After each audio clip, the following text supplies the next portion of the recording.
লাউ শাকগুলো কেটে জলে ভিজিয়ে রেখেছি, অনেক ধুলোবালি থাকে, পরিষ্কার হয়ে যাবে। এবার জল থেকে পরিষ্কার করে তুলে নেব।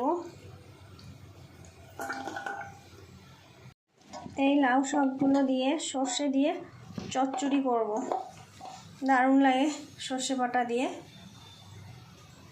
পাঁচফোড়ন তেলের পর দিয়ে আর শুকনো লঙ্কা দিয়ে শাকগুলো দিয়ে নাড়াচাড়া দিয়ে পরিমাণ মতো নুন আর হলুদ দিয়ে দিলাম, দিয়ে ভালো করে একটু নেড়ে চেড়ে ঢাকা দিয়ে দেব।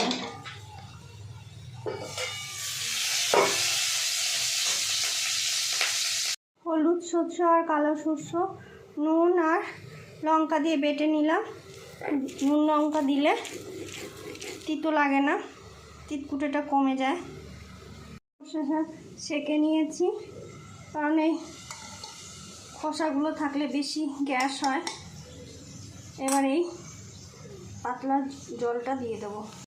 লাউ শাকগুলো একটু ভেজে নিলাম আর সর্ষে বেটে ছেঁকে সেই সর্ষের জলটা মানে বেটে যে ছেঁকে নিয়েছি সেই জলটা দিয়ে নেড়ে চেড়ে ঢাকা দিয়ে নেব।